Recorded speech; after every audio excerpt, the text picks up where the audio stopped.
I just want all my viewers to know I am in VYASA in near Bangalore, which is India's leading center for scientific research on yoga and Ayurveda. What does VYASA stand for? Vivekananda Yoga Anusandhana Samsthana is the mother organization. Under that we have the university called VYASA, Swami Vivekananda Yoga Anusandhana Samsthana, Yoga Research Foundation. And I'm with the head of this institute, who's been the head for very, very many years, Dr. Nagendra, and it's a really honor to be with you. It's so nice, Rajivji. Yeah. Could spare time and come here. No, my honor. And I'm going to come as a patient for you one day. We call them as participant. And patient. I'm going to come as a participant to learn and improve my health. I always, this is part of my Dialogue with the Masters series. So what I do is I find people who are masters in certain field, and you are certainly in your field. I'm just a sadhak, I'm not a master. Many of the masters are humble like you are. And so in the field, any field across the whole Indian civilization, and certainly yoga, meditation, Ayurveda are part of our civilization. So any part of this dharmic civilization, the person could be spiritual, the person could be into traditional medicine, a dancer, could be a poet, could be a political leader. I consider all of them to be masters. So, and I'm building this series of conversations. It's been wonderful. Yeah, to explain to my viewers what exactly the whole, what are the highlights of that particular master, and then raise some questions also, discuss. So I wanted to, what your institute is very famous for is using yoga and Ayurveda for curing certain diseases like diabetes. Do you want to say a little bit about that, the results produced so far? We have a lot of research that we have done over the last 35 years. We have dealt with large number of patients of asthma, diabetes, hypertension, heart problem, epilepsy, migraine, irritable bowel syndrome, cancer, HIV and others. And the results have been very fascinating because we deal here with those ailments in its holistic perspective. Normally what the modern medical system does is to deal with only the physical body, and at the physical body at various levels, including even the gene level, it is going up. But the modern NCDs, non-communicable disease, are all rooted in the manomaya kosha at that mind level, and we call that as Adi. Adi produces the Vyadhi, and to remove the Vyadhi in totality, Adi has to be also dealt with and normalized. If you do that, then you have wonderful results that is happening. That's the main difference. So for example, if people have cancer, we deal with chemotherapy, radiotherapy, radiation, and then also the surgery. And that will kill the cancer cells in the body, fine. But what is the root cause because of which the cancer cells are coming up? The root cause is the dimensions here. And stress is an important factor. Stress is an immunosuppressant factor. And as a result of that, immune system gets confused. Normally in all our bodies, cancer cells are there. They are generated. They are the naughty cells. A billion cells get created every day, and thousands of them will be the naughty cells. And they don't follow the apoptotic index, that the programmed cell that they won't do. As a result of that, they grow and do this thing. And immune system normally can easily gobble up. In all our normal people, it will gobble up and nothing happens. But in cancer people, somehow the immune system thinks that these cancer cells are my good friends. It gets confused. As a result, it allows the cancer cells to grow. When it becomes big number, it becomes malignancy, you diagnose it and you start killing. Why does the immune system get confused? It is due to the stress overload. Stress is the immunosuppressant factor which is well known. So it loses that special capacity to find out who is the friend, who is the enemy. And it thinks this enemy is a friend. That's what happens in cancer. The reverse is true in diabetes.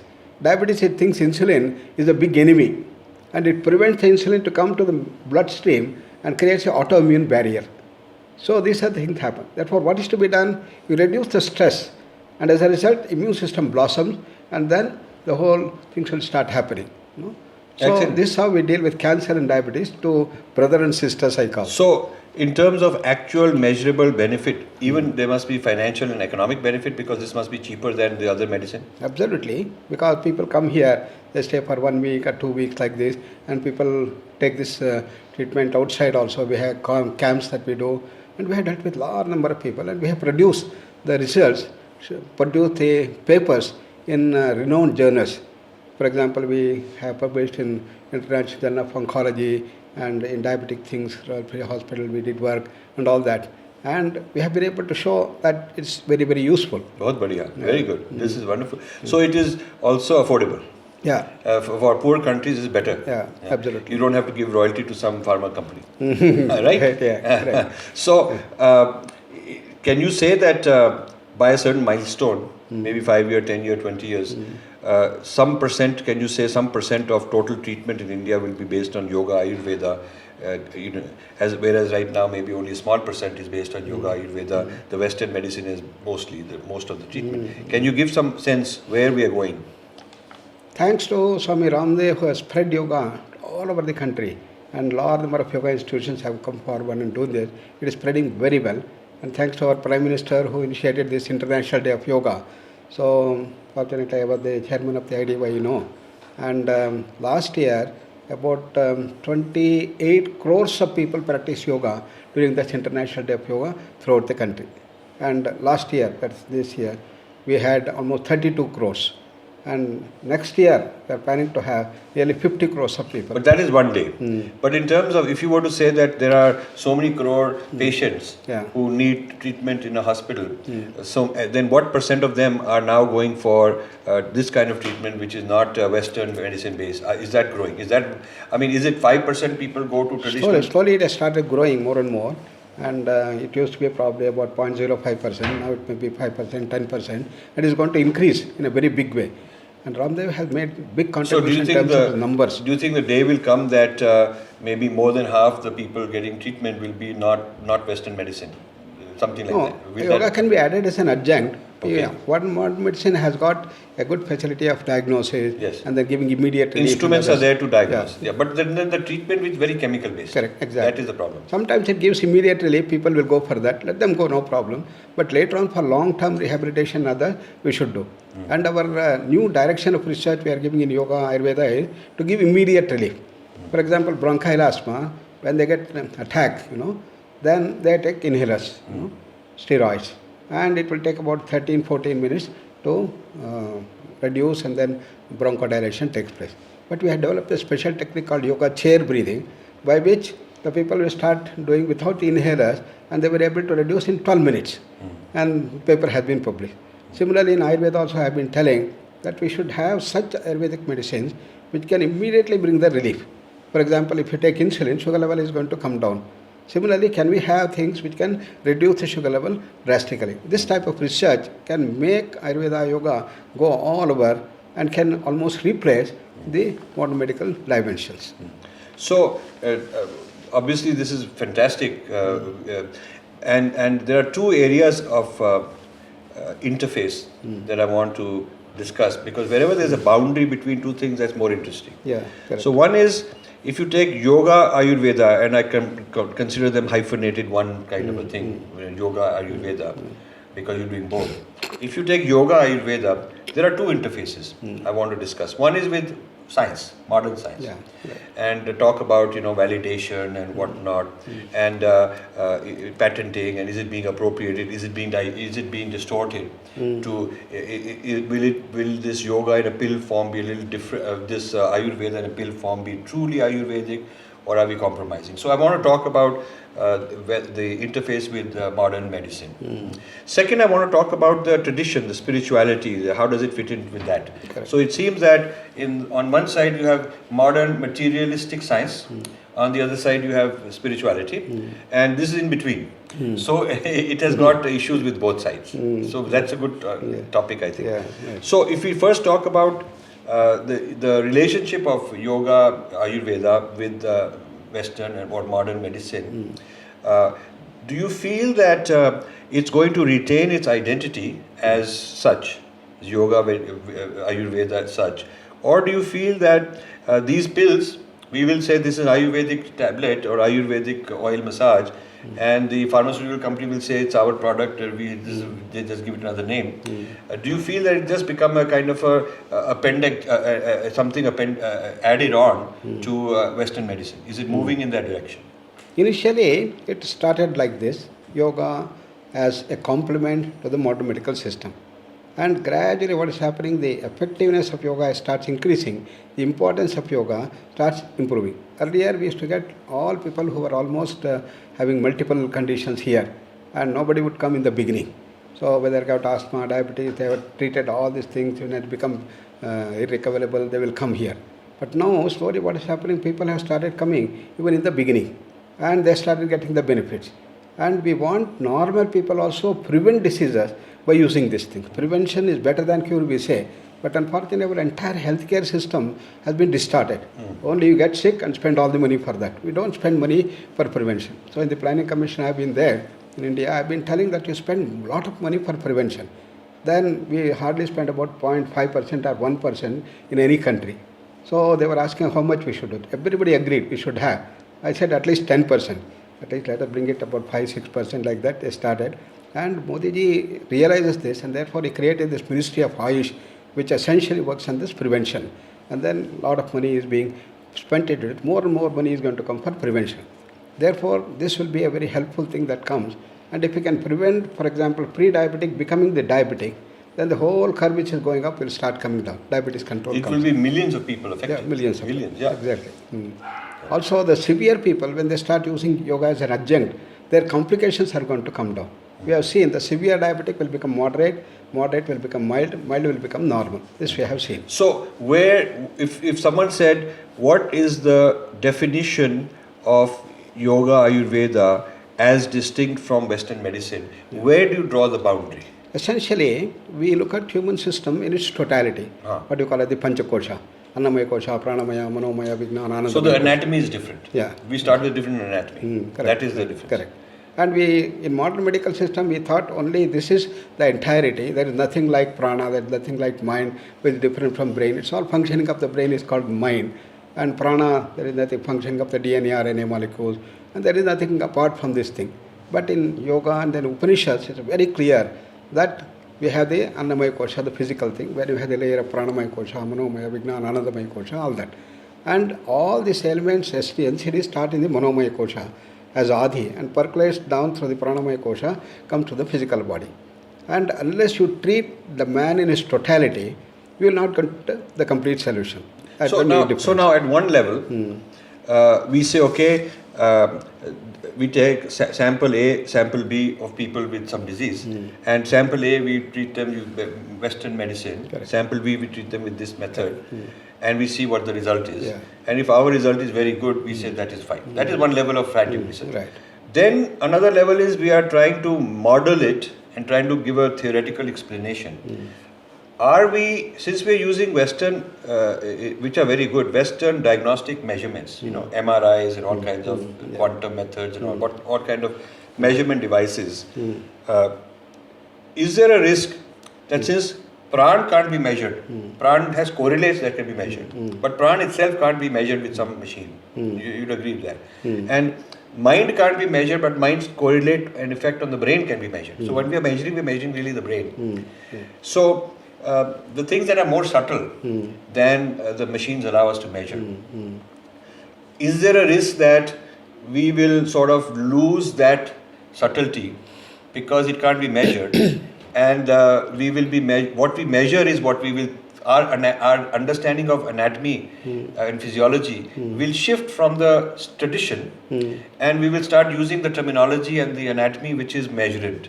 Is there a risk like that? Yeah, that's a very important question which you have been always talking. Yeah. So here what we have done, we have set up a lab, and my dream was to measure Pranamaya Kosha. Can we take a photograph of Pranamaya Kosha? Good. I was very influenced with Killian photography.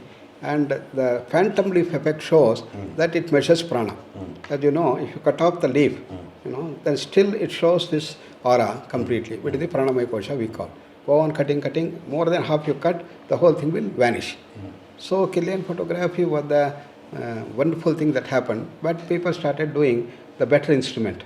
And over the last almost 40 years, I have been following these people. Now we have got a wonderful thing called GDV, Gas Discharge Visualizer, and which is an advanced technological thing which can completely give the complete photograph of the Pranamaya Kosha within a few minutes. We have got a thing.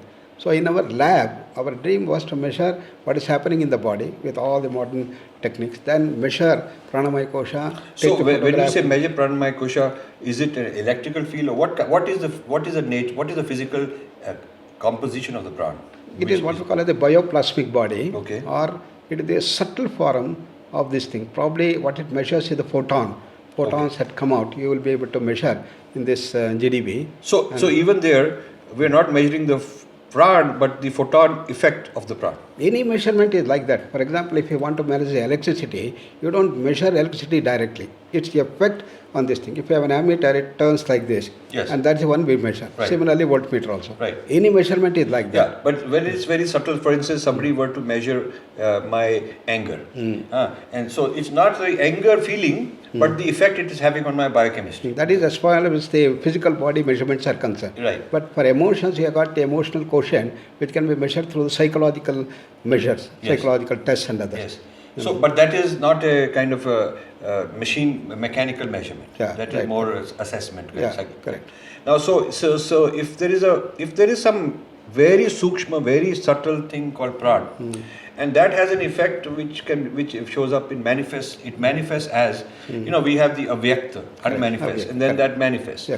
So then even the manifestation is many levels. So a manifestation as pran, then manifests again as photons.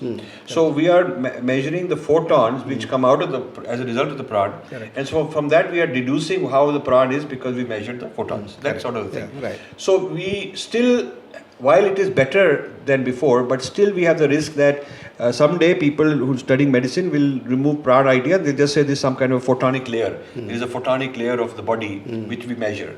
So if that happens, unfortunately, then that particular layer of our anatomy and physiology, according to our tradition, will be kind of erased, and it will be replaced by a new mechanical measurement. That's sort of the risk that I'm worrying about always. That's correct. Always any measurement that we take of the subtle has this risk. For Always. example, the mind and the meditation. Yeah. Meditation, you say that in the brain, these are the changes that are occurring.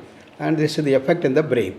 And as you rightly say, these things can slowly say, this is what happens in the mind when you do the meditation. Yeah. For example, TM, they said it's the alpha wave patterns. But later on, we find that when we have different types of meditators, we have different dimensions. The gammas comes and other things come. And then in those things, it will be different. Therefore, different meditation. So there is no one-to-one relation between meditation and the alpha waves. This is what has been established. So therefore, as you go subtle, then you don't have one-to-one relation. The markers will be different. It will be more holistic. So what we have to do is take man in his totality. One mistake people did in Ayurveda research is they try to go to the Western model of taking the essential components of a medicine, and as a result, they did not find it right. For example, Sarpagandhi is said that is very useful for hypertension. They took out the essential component and did a lot of research. Sandoz company, they spent millions of dollars. Finally, they said no Ayurveda medicine is good because it doesn't work. Because they took out this essential component. It doesn't work. Ayurveda has a special feature of the totality. When we started our research, similarly yoga, they said, study what is happening to the body using the asana, using pranayama, using meditation, using kriyas, all these things. I said, you people don't know yoga. Forget about it. You say it's a black box for you. I will find out black box, how it works in this thing. And this is how he started working. People said you cannot publish. But when we published paper in British Medical Journal, everybody opened up. Otherwise, this all Panchakosha, all this Mumbo Jumbo, they were thinking. Yeah. So, this leads me to an interesting point. Western patent requires that you isolate the active molecule.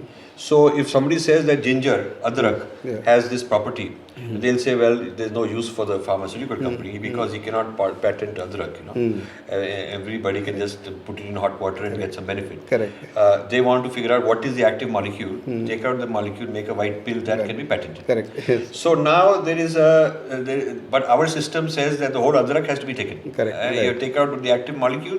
What you don't realize is something you've missed. Part of the holistic treatment. Correct. Something else in the adrak is also very necessary. That's what we were saying. Yeah. So this means that we are fighting the whole system of the industrial economy because there is a whole industrial economy of the Western medicine economy is a very, very large. It's $1 trillion more than that economy. Correct. When you look at all the aspects of it. So, and it's one of the fastest growing, richest, high profit margin, all these big pharma companies. So they are based on the premise certain premises which our system undermines. One of them is that you can isolate, localize what is effective, and we are saying you can't localize, you have to be holistic. So you can't really go to file a patent on plant because the whole plant is there. Second issue is the separation of producer and consumer in medicine. Is that some company in Switzerland does all this, they make a factory and they make it, and then they ship it, and some kid in Nigeria takes the pill. Right. Whereas the proximity of supplier and consumer in Ayurveda is very close. Isn't that true? That and also Ayurveda encourages self. You learn about your body. There are certain things you learn about your own body that you can't. Nobody else can tell as much as you yourself. Correct. Because at least in my parents' generation, grandparents' generation, they always encourage that you try to study your own body, watch, observe, and then you adjust the dose. That self-treatment, like yoga is self-treatment. Yeah. I am doing yoga on myself. I correct. can't have somebody else do this to me. Right. This also empowers the individual and disempowers the supplier 1,000 miles away because he's not giving me this medicine with this pill. This also runs counter to the whole industrial economy.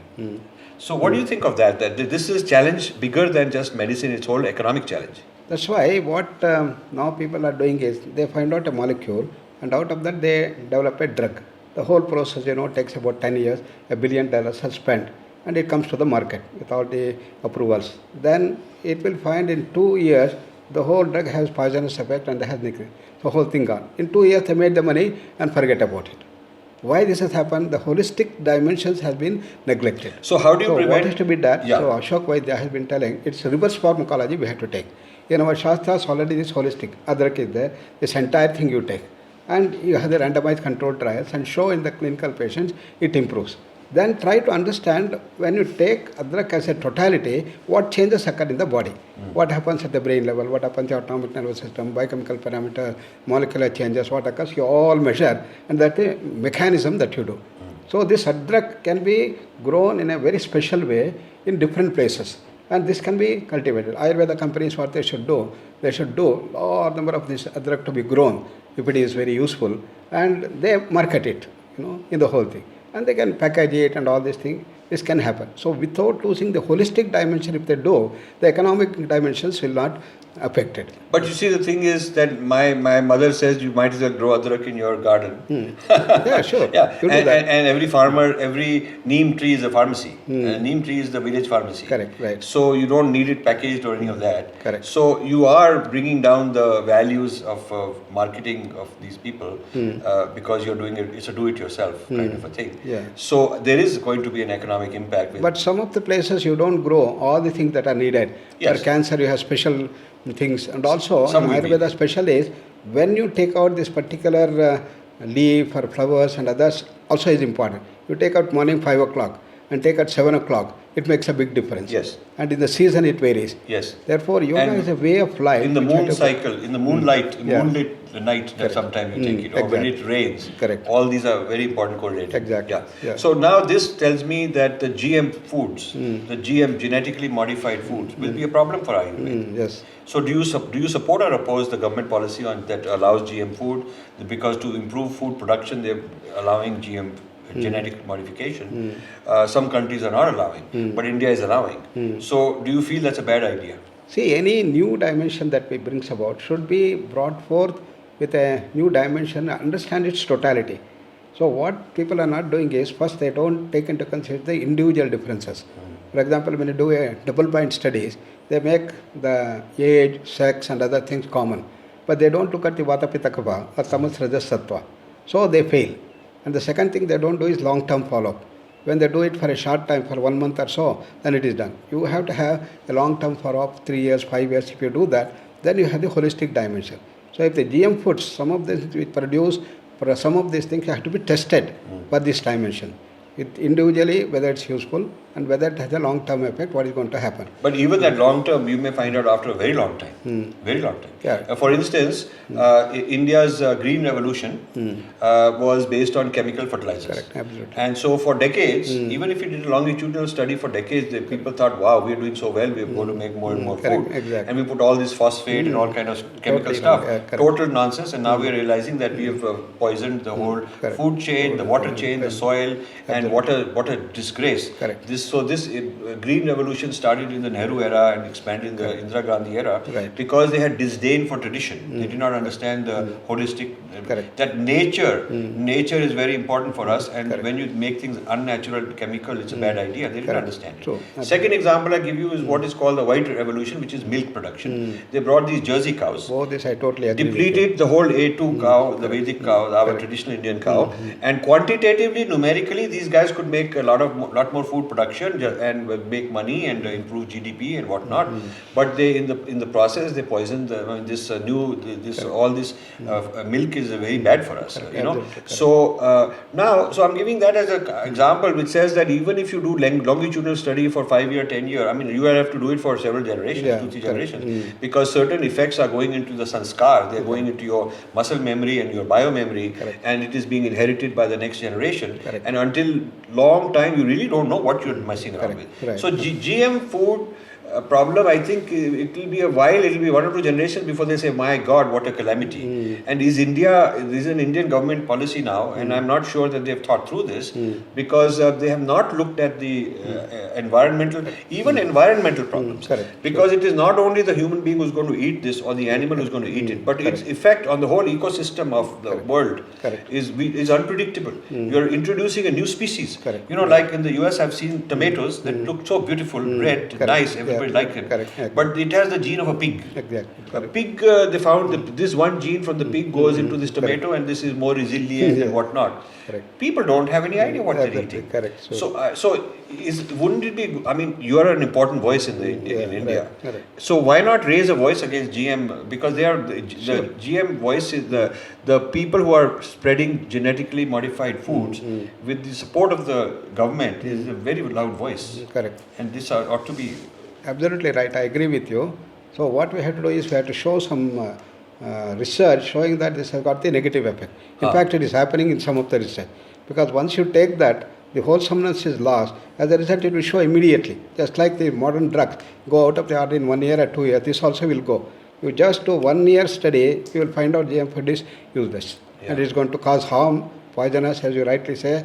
I'm also doing this thing. This has to be changed. There's also a short-term versus long-term trade-off. If somebody says, okay, I got to produce good economic results quickly because it's politically good, I have to do it now. Maybe 20 years later, who cares? So this is a quick fix. It's like medicine. I give you a pill. 5 minutes later, if you're measuring, I'll be a very big hero. But 2 years later, maybe not so. It depends on what you're measuring. So unfortunately, the democracy, being a short cycle, results have to be measured on short cycle. And Sensex, based on what was the income in the last quarter. Not what is sustainable for 20 years. Not what is going to be good for the whole ecosystem. So this is tragedy of the political process measuring short-term goals and the economic. Also, economic as the main thing in everything. Has to be changed. So this requires people with the courage to say, I'll do something unpopular short-term. But long-term is the right thing for you. I mean, you also as a doctor, you do that. You tell the patient, now look, for a few days you'll have pain. I'm going to put you through this. But in a few months you will be happy. So we have to be able to do that in terms of policy. But that is not easy to do because the political pressure is to make a short-term decision. You agree that we're compromising. Also what has happened in our Shastras also, earlier they were doing new innovation, everything in tune with the nature. Everything in tune with the wholesomeness. Now what has happened, because of this lopsided essential technology, you take one molecule and add this thing and you have the GM foods and others. So this is the component which will be hazardous, and this has to be changed. If you maintain the wholesomeness and create something new which is in tune with nature, then this problem will not come. That dimension I have to do. For example, Ayurveda, I am telling you, it should give immediate relief. Normally, modern medicine gives immediate relief. In Ayurveda, there are a lot of secrets which are there in the Shastra, which are not unraveled. We have not studied them. But they also were giving immediate relief, find this. For example, acupuncture, it will give you immediate relief. It has no bad effects as other medicines that I you will take. have to tell you, I had a growth the size of a cricket ball in my lower right, and it kept getting worse. They wanted to do surgery in the US. Orthopedists couldn't figure out it was not cancerous anything. It was just knotted. And it was such severe pain. And I went to a Chinese acupuncturist, and he says, there's a good chance if you come 3 times next week, I'll reduce it 10-20% to give you confidence. Actually, that day when I walked out, I felt I could walk. I came 3 times, and it shrank not just 10-20%, but it shrank down to 20% of what it was, shrank 80%. Correct. And within a month, I was absolutely fine. No trace left at all. Correct. And basically, he had this idea similar to Pran, they have Chi, right? Chi. So he explained it in Chi and all that. But the Chinese are very proud, non-compromising. So he gave me a lecture, this Chinese guy, in the US. He says that we cannot explain it in terms of Western anatomy. We don't want to. Because what works is what works. And if they can't understand, their machine don't measure Chi, it doesn't matter. The point is, I prove that it works. So he told me that the equivalent of nadis in their system. He says the Western medicine cannot make sense of it. And we don't care. They don't know where these nadis are. We say that I push a needle here, I push a needle there. And this is true. But China has been so confident about it. They have not wanted to compromise. So now Chinese medicine is quite well established as a parallel system, and which does not require, acupuncture does not require to be proven in Western terms. Because it is so solid. So we need that confidence. Absolutely. Unfortunately, that's what has happened in our country, that our Ayurveda experts and other people don't have the confidence that we can deal. So they want more and more of the Western thing. And want Western pat on the back that you're okay. Then they feel we're okay. Also, they want to treat in PHCs and others. They are asking, you give us the permission to treat using the modern medicine. I said, why not? Ayurveda, you find out and do. The whole growth of Ayurveda has been stunted because of the wrong mindset. Because they don't want to do innovations and then find out what is there in the Shastras. Everything going the Western way. This has to be changed. This is what we are doing in the entire syllabus and other things we are trying to bring out. Study the Sanskrit, go into the Shastras, go into the depth, find out what is there, and then bring out this thing. So nice. This is good. So now I'll shift from the relationship with Western medicine. I'll shift from there to relationship with Shastra, spirituality, tradition. Let's have it, because that's very interesting, and it's very natural. You brought that out yourself. So Agamas are huge body of texts which tell you everything from what is the architecture, how you make the temple, how you do this ritual, what you do. But Agamas also, there are Agamas on yoga, there are Agamas on cooking. So there's Agamas that have an effect on our health also. And it seems that while Upanishads and the Itihas and Vedas are very well known and people are studying, Agamas have been sort of ignored. Do you feel that it is time to bring back the Agamas and test them for their effect? Absolutely correct. We have to bring it this thing because that was the technology. While science, Upanishads are science, Agamas are the technology. Absolutely. And unless we bring the technology, then we are not doing is to measure what are the changes that occur to the various things, different rituals, yogas, havanas, pujas, yagna, all types of yagna, and all these things, different pujas when you do, what effect it has on the human system. So you got a random event generator which can measure the consciousness field and other changes that occur in the human system, all that we are doing. I just finished yesterday a 21-day program at Swami Nityananda's ashram on this. The whole process is Agama based. So what Swamiji has done is given us Agama, a book of references. This is the shloka, this is the verse number, this is what it says, and this is the effect we can produce. So everything, food we ate is Agama, the clothes we're wearing is Agama, walking barefoot gives you a little bit of acupressure type of effect on the certain places is also part of that. All the pujas, all the homas done according to that. So the meditations done according to that. So the Shakti part is according to that. So the idea is that the purpose is to sort of make a case that we should rediscover and bring back the Agama lifestyle, because the yoga and Ayurveda are embedded in a bigger lifestyle. And just like we cannot isolate one molecule and say, okay, the rest doesn't matter. Similarly, lifestyle has to be embedded in the whole thing. How you respect animals also. So even animals are treated with love.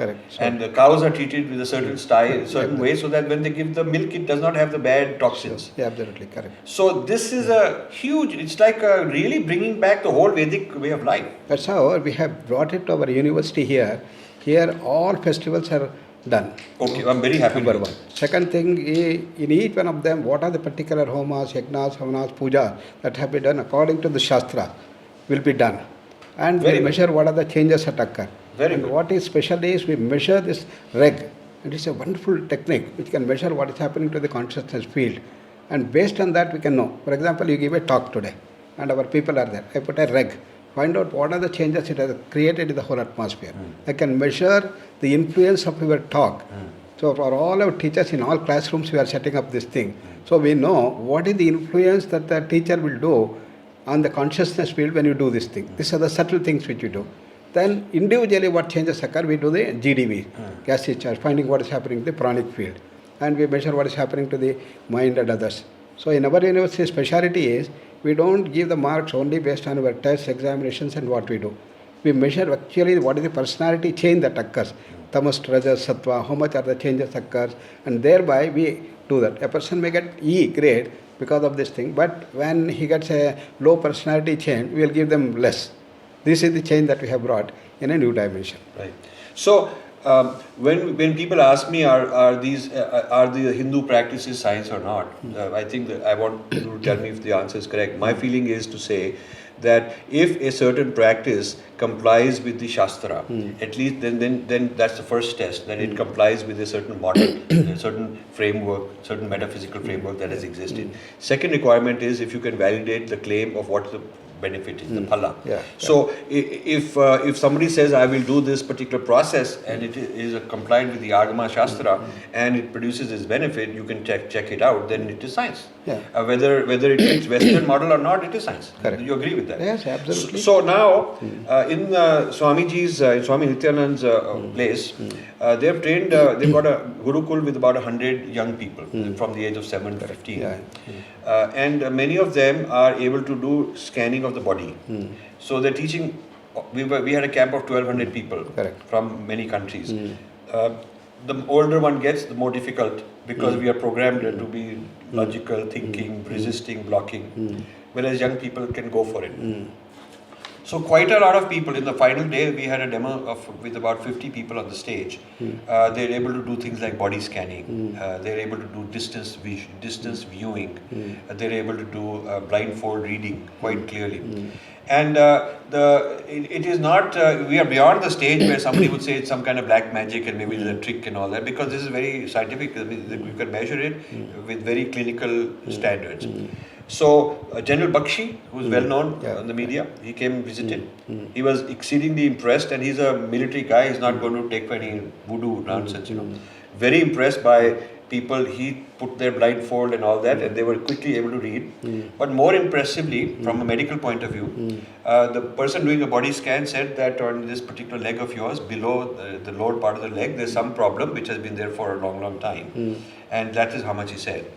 Now that's not a very ordinary thing, Correct. And so later on, when the general was giving his life story, he said when he was in his early 20s, he was in a jungle with his guru and he was bitten by a cobra, and that never left him. So you see, there is that level of people are able to scan and say that you have a stone in the left kidney, right kidney, there's some black scar in your lung, this kind of thing.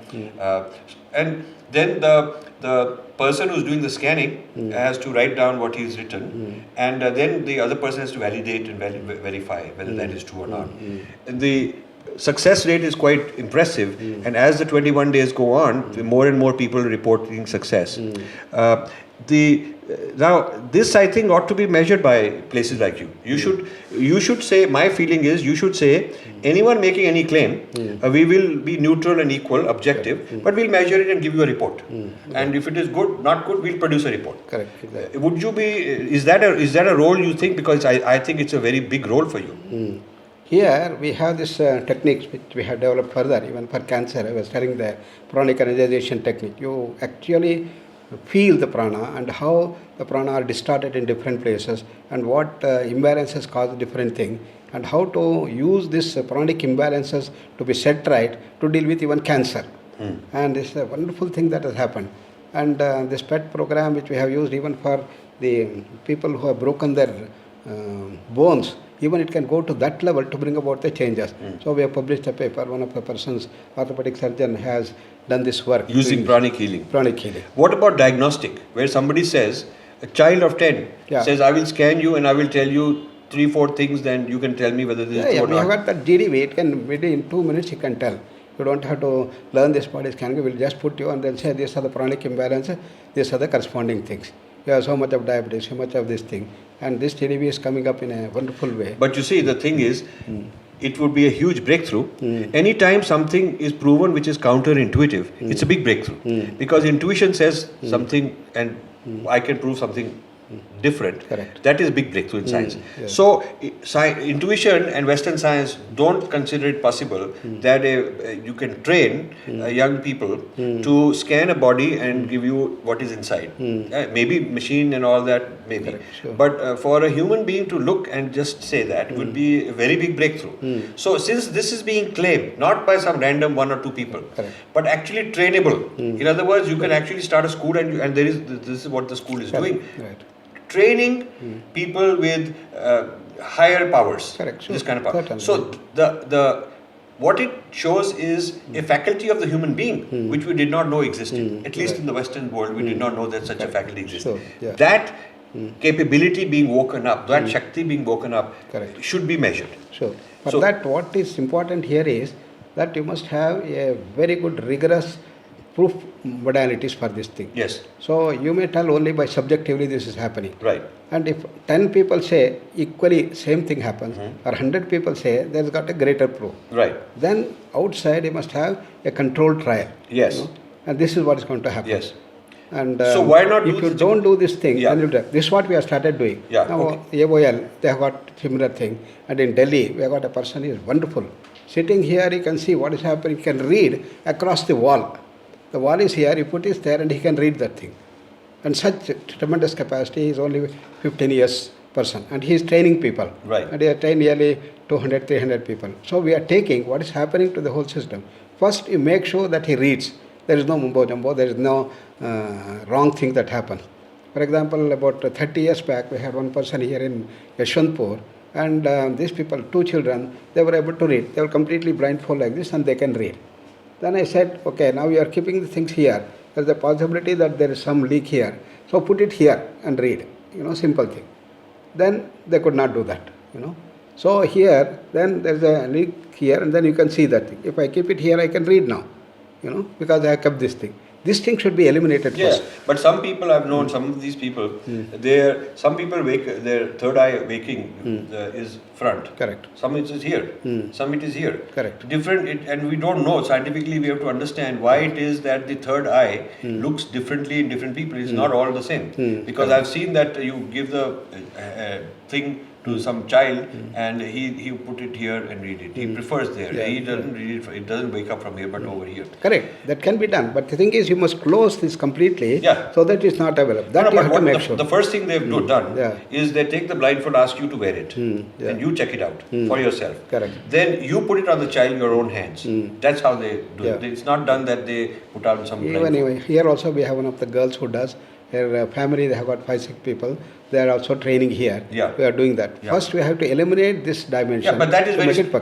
that is- It's simple, I but it think has that to be is very- done. That is done already. Correct, That is right. because I mean the quantity and the number of people that are doing it and the right. places where they are doing it and how closely they are being checked out. Correct, That very obvious gimmick and all that is ruled out because it's just First, whether you can read like this, whether you can read here, whether you can do it at the back, this side, all has to be tested. Different thing. And These are they are different capacities, as you rightly different, say. and they're not all the same capacity. Yeah. Like there's one girl, Correct. she's 15. The guru downloaded 10 volumes of Adi Shankara's works in Sanskrit. 10 volumes. Each volume is hundreds of pages. Yeah. And she doesn't know Sanskrit. He's just done something and downloaded into her. Now you say any page number of any volume, you don't even have to open. So it's not like you've opened and she's reading your mind. The books are piled up, they're closed. You just say volume 5, page 93, and she starts writing it down. She first write one word, then she write another word, then there's a gap, then she feels that. So she says that these words appear as an image. Exactly. So you could do it in Mandarin, you could do it in Arabic, she does not know those languages. You could do an image, she'll draw that image. So there is some kind of a human potential which science says cannot exist, which is being demonstrated. Now I feel that just like there are many muscles and many organs in the human being, each is unique. Similarly, there are these extraordinary Shaktis. They are not all the same. They are unique. So somebody who is able to do one thing, somebody is able to do another thing. Each one needs to be measured separately. So somebody can read. Somebody can read from back. Somebody can see images. Somebody can see images far away. Somebody can scan your body. These are things that every one of them should be tested. So we need a have one of huge the person laboratory. actually, she can play the computer games like this, completely closed. She is able to do these things. So these are all these things have been talked about in Patanjali Yoga Sutra. They are the methods for developing this thing. Agam Shastra, we have the methods. We have to use this and bring it out and make it foolproof dimension. So and now there's difference. What we have been doing it, not just show as a supernatural power. We want to use it for dealing with things like cancer. Can you overcome the cancer thing using these techniques? And similarly, can you use it for diabetes? Can you use these subtle techniques to deal with all the different ailments? This has been our speciality, which we have been able to do here. See, now there's a difference between Siddhis and Shaktis. Patanjali talks about Siddhis. So he warns against it. And that's good. But Siddhis are when the person has the ego is trying to advance, and it's the ego that creates these powers, that gets hold of these powers, and then it distracts you from the real thing. Shaktis are different. Shaktis are that these are built-in tendencies, built-in potentials that all of us have that we have lost. And so you already have it. It's just that the initiation is just downloading a password to open it. The software is already there. And you just need to open it up and awaken it. So Shaktis are awakening what already exists. It's not developing something new. Even Siddhis are also like that. Siddhis are already available. Human potential, you open it up. When you purify, this will manifest. But the Siddhis are pre-moksha. It's on the way. On the way to Nirvikalp Samadhi, on the way to oneness, will get diverted. The person will get diverted. Whereas, as explained in the Agamas, which is what we've studied, the Shaktis are from oneness only you get the Shaktis. It is not on the way to oneness. In other words, there is no ego at that time. The methodology of getting the Shaktis is you first have gotten rid of it, you've achieved that oneness, that Advaita, so profoundly that, in fact, the method is that you achieve oneness, you forget everything else, you are so deeply immersed in the oneness that then only in that state of entanglement, these things just become natural. This is exactly what Patanjali says. Becoming oneness is samadhi. Samyak adhiyate is samadhi. Yes. So becoming oneness with this thing is the important thing. But Patanjali is different. Because Patanjali, oneness is samadhi, but the siddhis come along the way. The siddhis come along the way. So ego, on the way to samadhi, gets Siddhis. This is, Agama is different because Agama is saying that it is not on the way to oneness, it is after oneness. So you first achieve the oneness, the Advaita state. And in that Advaita state, you have an entanglement. It's like quantum entanglement. So you have the consciousness is entangled in the oneness, and in that oneness entanglement, these Shaktis come out. So certainly, this is what Patanjali also takes. There are different levels of oneness. Do you agree? Or there is only one oneness which is totally we attain? Supposing now you attain certain level of oneness by your meditation. This is one level. But as you go deeper, then you have deeper levels of oneness. This is many people miss this. But see the difference is this. In Patanjali's, Siddhis are bad, dangerous. They will distract you from achieving the oneness. So Patanjali very clearly says that if you go into these Siddhis, it will, and this is why a lot of people don't like the Siddhis. They dismiss people who are achieving Siddhis because they've read Patanjali. But in the Shaivite, Agamas, the more you manifest Shaktis, the more you get grounded in the Advaita. So rather than blocking the way the siddhis block to achieve higher oneness. It is like a person who strengthens one muscle becomes healthier, Correct. and it will help him the other muscle also. So if he's a good tennis player, it will help him be a good cricket player because he's fit. Correct. So if there are 400 Shaktis or whatever number of Shaktis there are, if somebody achieves one, it will help him achieve others and others, and he's actually becoming more and more oneness.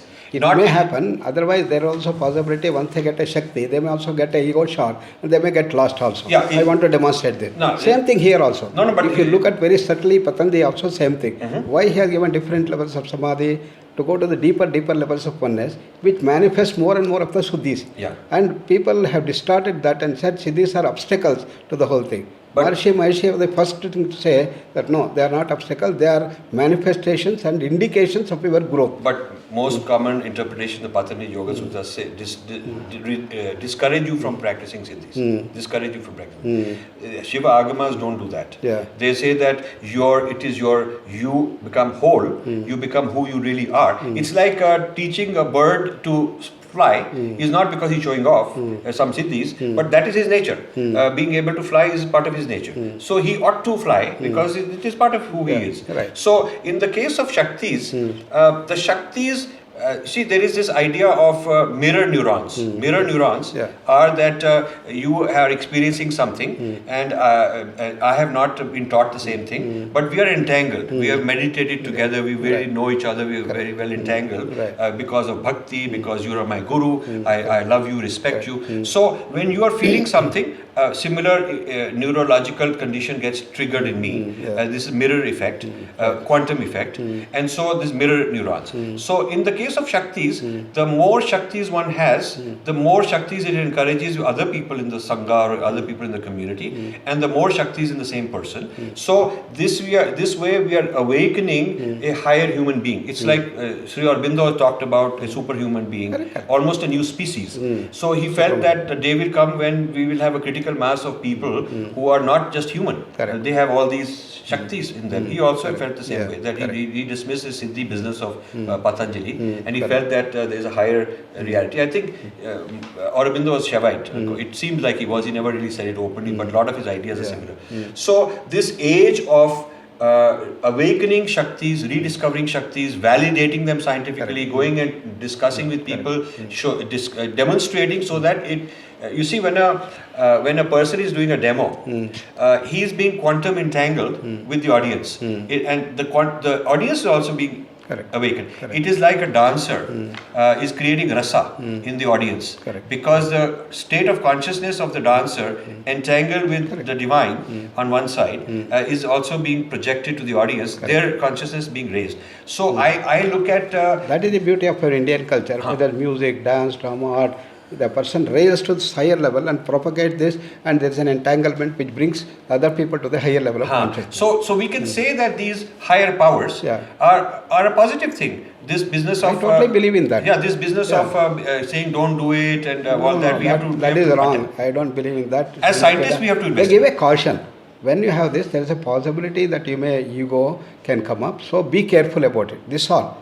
You should not practice this. Is not right. Yeah, but that is true for any. If a person is a nuclear scientist, he could do bad things. True, so the more powers a person has, I mean, Ravana had all these powers and he did wrong things.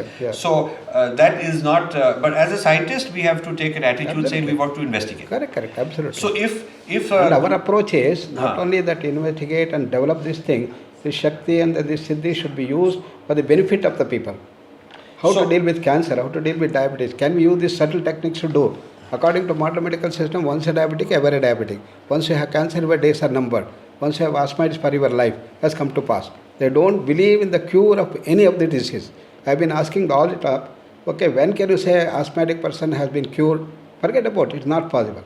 See, a person, I can show you persons who have come for asthma and they don't have any wheezing, they have stopped all medication, they are doing normal thing. Then is it, say, how long they have done? 1 year, 2 years, 10 years follow-up we have. Is it enough? What is the PFR? PFR has become normal. What about the lung function? Everything has become normal. I will show you everything. Even the immune parameters have become normal. Can you say it's cured? No, we can't say. Because the mindset is so strong that it cannot be cured. Similarly, they believe that all things are impossible, it cannot be done. Right. Even if you show anything, they will not believe. What is to be done? Yeah, so- Only you have to show in the cancer thing, a person cancer, with all the things, he gets normalized. MD Anderson cancer, we are showing there. Therefore, it is coming up there. So That's like good. that, if you show this thing, then the modern community is going to change. Yes. Now, very good things have started happening, that people have started opening to possibilities. Yes, this is very important. Yeah. And you are playing a good role. I'm very happy about that. So now I want to talk about karma. So in our tradition, the idea of karma is very strong. Yeah. That it is not in the Western science, in physics, the effect is immediate. Yeah. So cause, effect, immediate. There is no such thing as, okay, sanskar is created and there will be a delayed effect. Many 20 years later, something will happen to you because there is something in the cloud. In the cloud, an entry has been made and there is a karmic phala that is going to happen. But we believe that there is karma is a very real part, and it is in yoga. It is described in Ayurveda. Karma is very important. And so where there is karma, there is inevitably in the metaphysics there is also reincarnation. There is reincarnation. So what do you think of that and the fact that the Western science just cannot accept that? We have karma, reincarnation as a overall metaphysical container. It's part of the ecosystem in which these healings are being done. So what is your view on that? See, when you do certain actions, it can give you immediate results, or it can give results after 2 months, 1 year, 2 years, 3 years also. This is well known. For example, you have pregnancy and the child may come after 8 months or 9 months. It won't give you immediately. Even if you want, you cannot do. But people are trying to see whether we can get immediate result. So this has been the approach of this thing. But we don't believe in that immediate result. Everything has its own less set of laws. If it takes 9 months for produce a child, maybe to have the age, it may take more time, this thing. So this is the aspect of karma.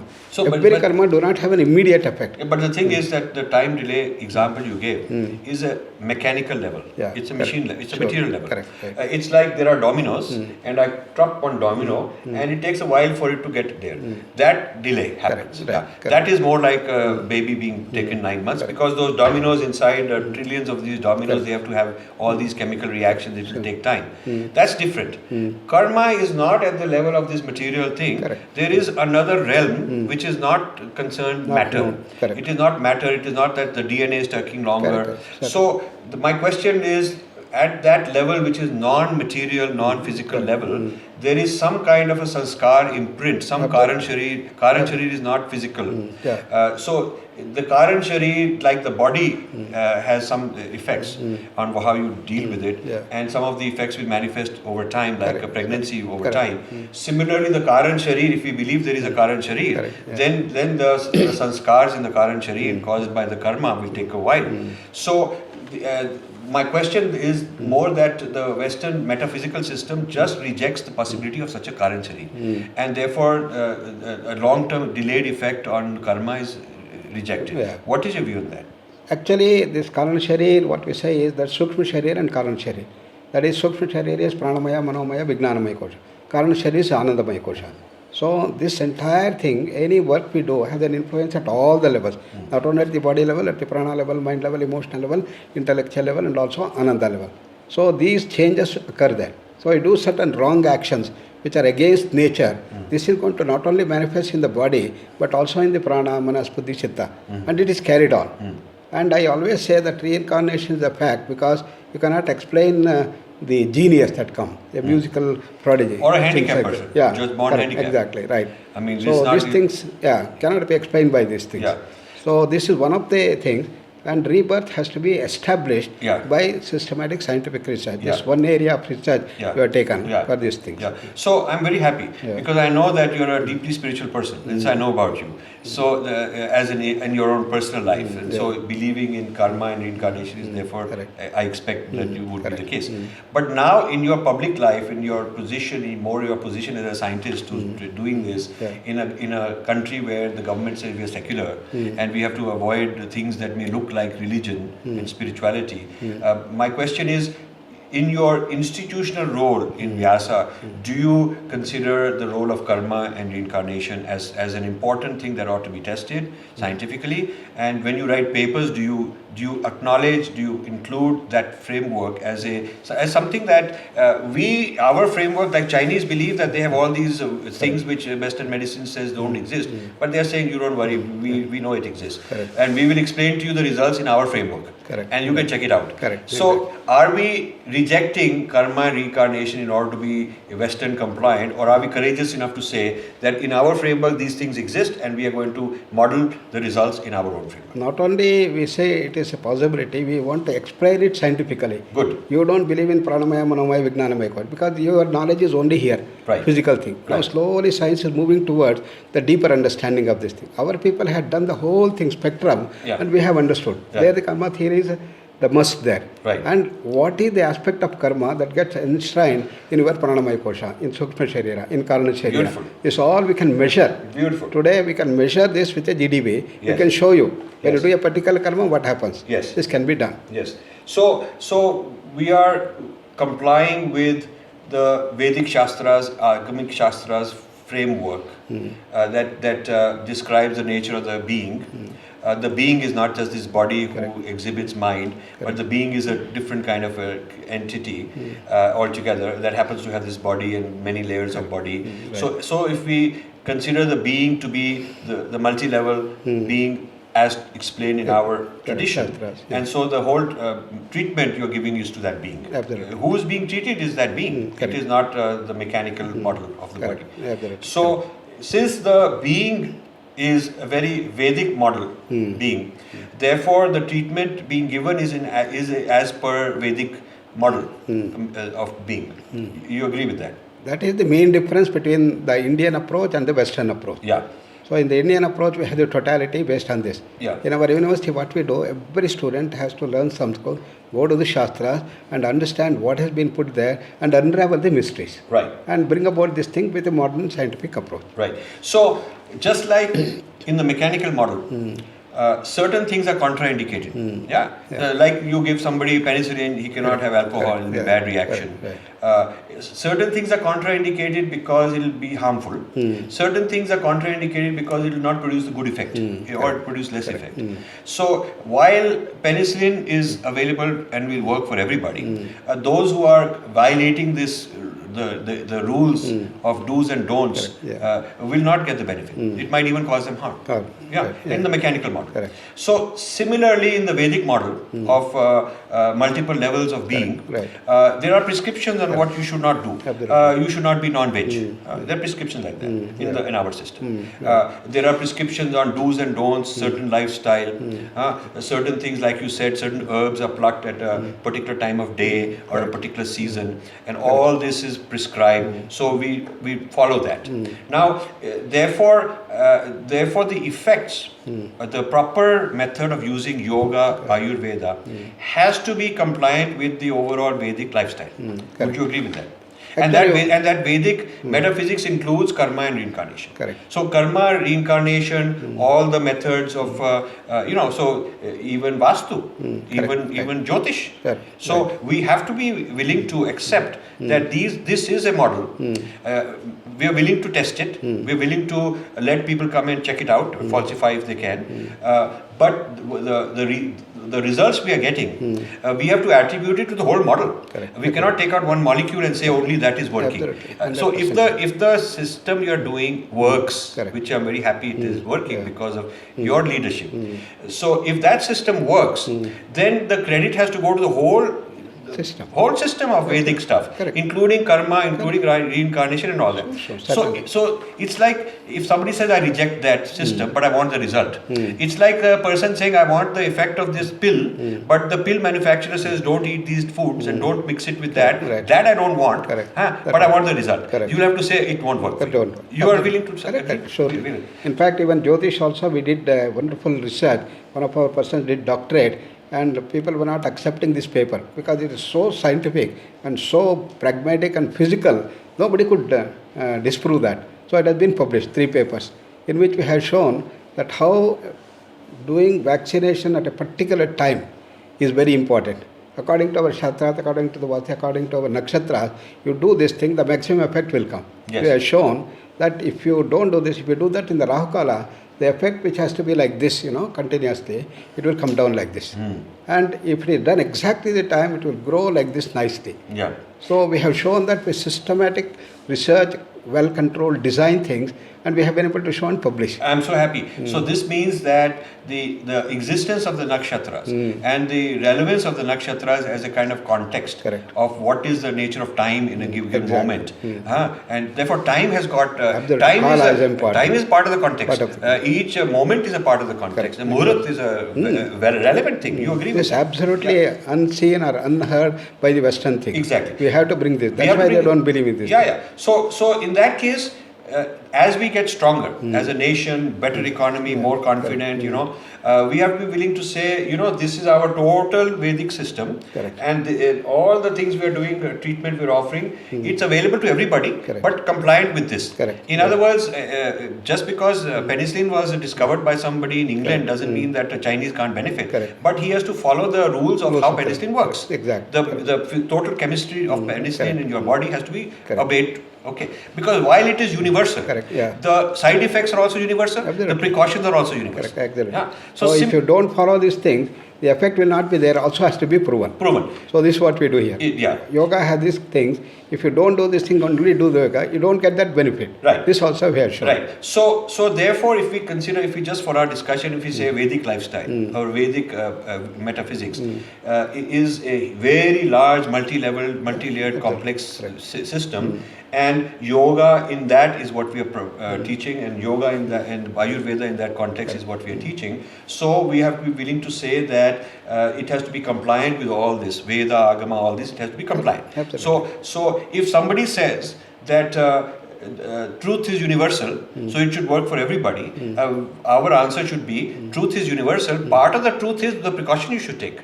Part of the truth is the context in which you are going to use it. Also, part of the truth is what are the side effects, dangerous side effects if you don't do it properly. That is also part of the truth only. So the truth is not one isolated molecule, but the whole knowledge system is the truth. True. And if you are wanting to take one part here, one part there, reject the rest, Correct. that is not what we are offering. Correct. Is that okay? The laws that govern for the Annamaya Kosha are different from Pranamaya Kosha, Manomaya Kosha, Vijnanamaya Kosha.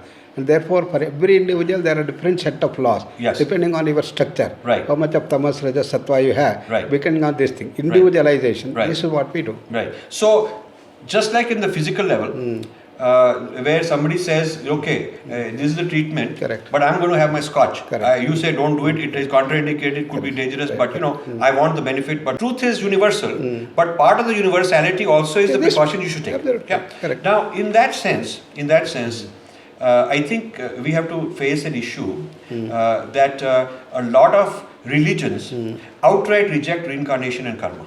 Outright reject. Correct. They outright reject the idea of Anandamaya Kosha, the Karan Sharir. They outright reject that.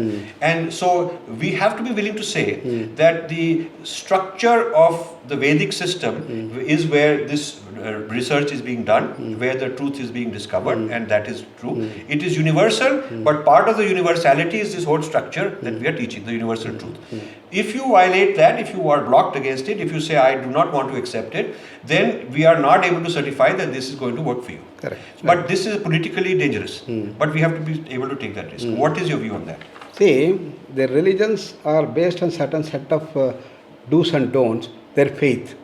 And this faith may not be completely in tune with the totality of the set of laws of this thing. So they have limited law and they think these are the things that they. So this is the limitation of that. So you have different levels of religion. Therefore, religion is a set of laws. And this may be right, they may not be right. Absolutely. So, religion are truth claims. Yeah. Maybe true, not true, but truth claims. Yeah. I could start a religion, I have a right Correct. to, you have a Yeah, right to right, start. correct. So, I'm just making truth claims, Correct. which are subject to verification Correct, and exactly. subject to falsification. So, we should say that what we are validating empirically and matching it with the theoretical model fits in with the Vedic style. Correct. Okay, so that is all we are certifying. Correct. We are not passing judgment on your religion, but we are saying that these are prerequisite ideas that are part of the ecosystem of ideas. And so, as long as you interpret your faith, whatever it may be, to have karma, to have reincarnation, to have all these koshas, to have the tamas, rajas, all of the sattva, and to have the different gunas and the different koshas in Ayurveda. If you are willing to accept this whole physiology of the individual, the physiology of the cosmos, the multi-layered time, the nakshatras, all of that. As long as you're willing to accept all of that as the scientific model, then what we are validating works. It works for anybody. It's universal to that extent. But if you reject some of these, then we cannot certify that this is valid for you. Correct. This is not valid for you. Correct. Do you agree with this statement? Actually, religion should not be fought only with the religious tenets. We should go to the higher dimension of spirituality, the Vedic wisdom base, the totality of the laws, the Sanatana Dharma has to be brought forth. And Sanatana Dharma can explain certain the things of the different religions. For example, you follow the 10 commandments, you follow the 10 dimensions of Yama Niyama. Why you should follow this thing?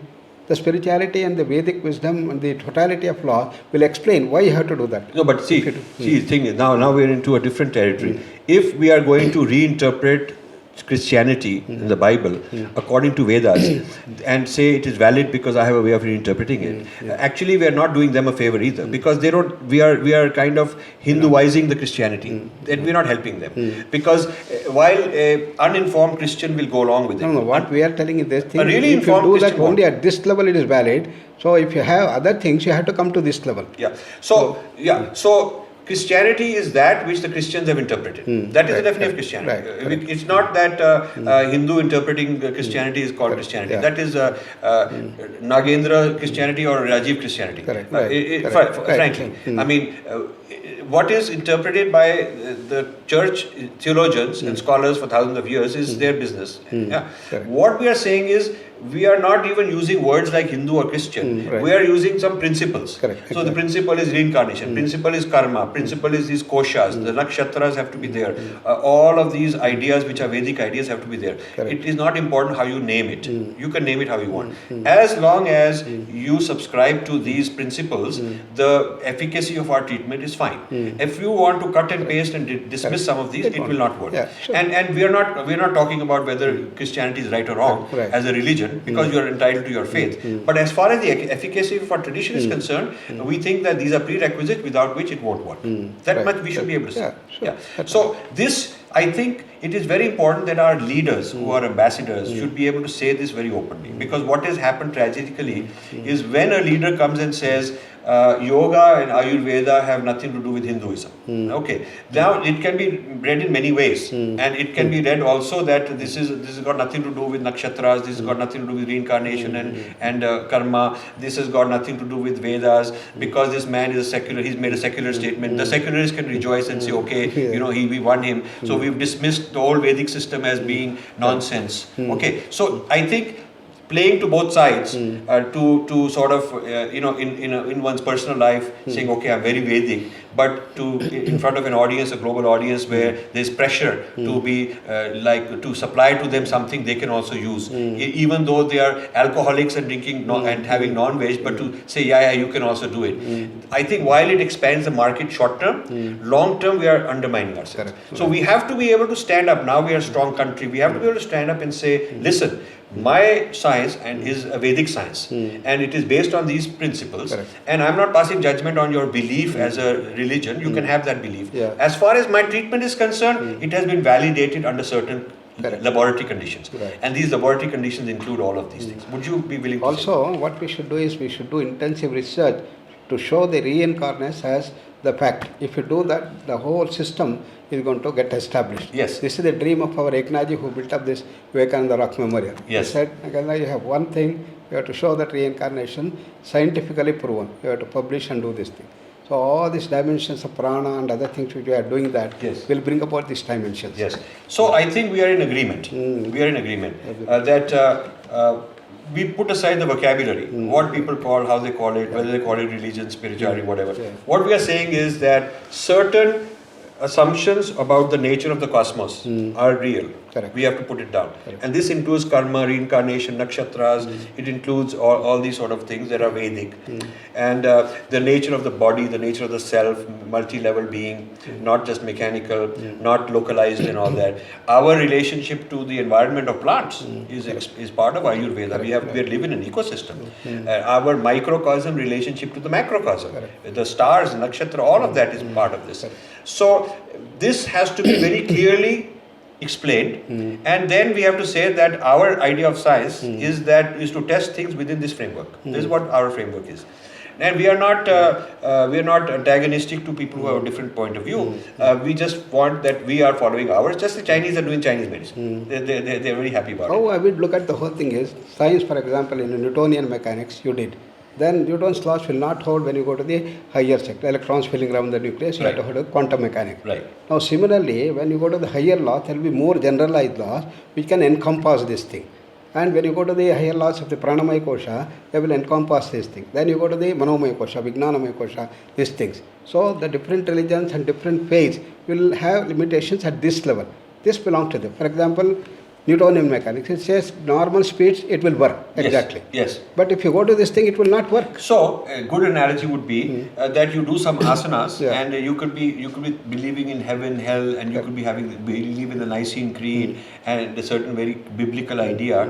For basic backache, you do this, it will help up to that level. So what you're saying is, as you get into more and more sophisticated things, then these metaphysical assumptions have to be changed. So I think this statement needs to be clarified, because the reason I'm saying this is I live in the US. I argue a lot with people who are digesting the Vedic tradition and turning it into something non-Vedic, distorting it. They're taking what they need and what they don't, what the metaphysics doesn't agree with, they reject it, and then they distort it to make it fit. So this, I think, is something our leaders should be very strong. This Some have people been proposing always. I agree with that. That digestion is happening. Yes. They should not do. They reinterpret the whole thing. And distorting the whole thing. Exactly. Fitting into a wrong framework. Exactly. So if you it's like if a person cannot accept so many koshas, so many layers, and he believes in only few of them, and he tries to take all your findings and fit it there, he will not do an honest job. Exactly. There's some little hera-peri, some skill of distortion that will sneak. When we brought this in 40 years back, our Panchakosha, everybody was laughing. What are you talking? Pranamaya, Manomaya, what are all these things? Today, all the yoga institutions talk about Panchakosha. Exactly. Because we have been able to show the results, how it is useful, how it is practical, how it helps meeting the challenges of the modern era. And things will happen. And the most important strategy to protect yoga as ours, to be the center of yoga, is not symbolically we celebrate a day and all that's very important, is to say that the foundation, the metaphysical foundation, the scientific assumptions is this. And we protect the vocabulary, we protect the Sanskrit vocabulary, we do not translate Pranamaya Kosha as breath or anything like that. That's why we wanted to bring it into the education system. Yes. And there were a lot of controversy, as you know, but everything has been done. We have now brought it into the primary level, middle school, high school level. Now it has come to the college level also. But is pran called pran? It should be called pran. Exactly, prana. It should not be called breath. It should be pran. Breath is one manifestation of prana. One manifestation. Various manifestations. Prana is the basic fabric of the whole creation. So there are Sanskrit non-translatable. They should be kept like that. Exactly. There is a whole metaphysical framework that is not mappable. Even dhyana cannot be translated as meditation. Correct. Meditation has got different things. Absolutely. And some of the basic things, like for instance, they've come up with this mindfulness meditation, which is actually vipassana. And you're not filling up your mind. You're emptying the mind. Actually, mindfulness is a wrong term. Because the idea is not that you sit there and you fill up your mind with what I'm going to do. And all. The whole idea is just the other way around. So even the translation is a bad translation. So I feel that we have to protect the Sanskrit non-translatables. And bring this as the current thing for the thing. Using Sanskrit. And we have to teach these terms to others so they can learn. And we have to invite them. The universalism means everybody is invited into our framework. Similarly, the big mistake people are doing is yoga and meditation. Everywhere it has become so popular. Yoga and meditation. Even the yoga master tell. It's the big mistake you are doing.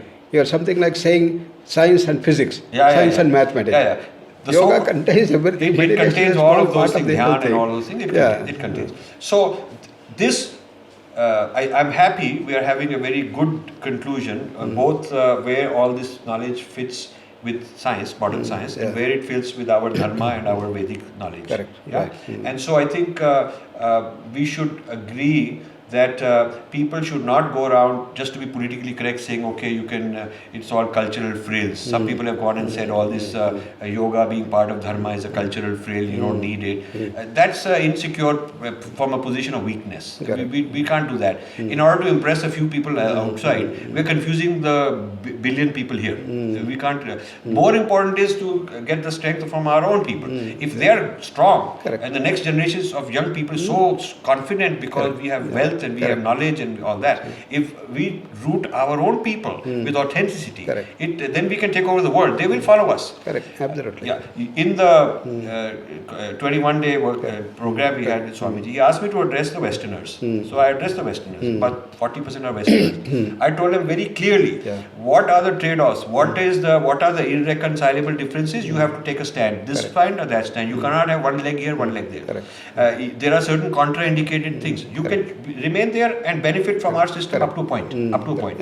But beyond a certain point, if you want to benefit, then you have to start believing in certain ideas and certain principles which are verifiable, and those violate some of the tenets that you have, and you have to make a choice. Believe me, they all loved it because they said we want a guru who will tell us all this. Correct, exactly. Here we get a lot of people from Muslim community, Christians and Islamic other people. When they come here, they say, see, I'm a father, I don't believe in all these things. I said, no problem, you come for your back pain, you start doing that. And they say that we don't want to come for devotional session. Come and sit there, you don't sing any song, doesn't matter. But then I explain what is the dimension related to emotion and the bhajans and how it brings about the transformation and all these things with the scientific thing. Then they open their eyes and they will start singing. In 15 days, they all sing all the bhajans and become completely this thing. Good. So this now you see the mantras, rishis have seen. Correct. Vishta. So they have seen these and their effects are there. And so the effect of a mantra is their discovery. Correct. So Om can't be replaced with the flower. I can't. Just like the DNA of a banana, I can't say it's all the same. So this I will put flower. It is not. So similarly, just like the DNA is specific, the vibration is specific. So Om has an Om vibration. We cannot say it is the same as Amen or Allah and all that. But we have people who've gone and said that and created a lot of confusion. So we should stop that. Correct. You agree? We should stop that. Because and I would appeal to you because you're such an important person.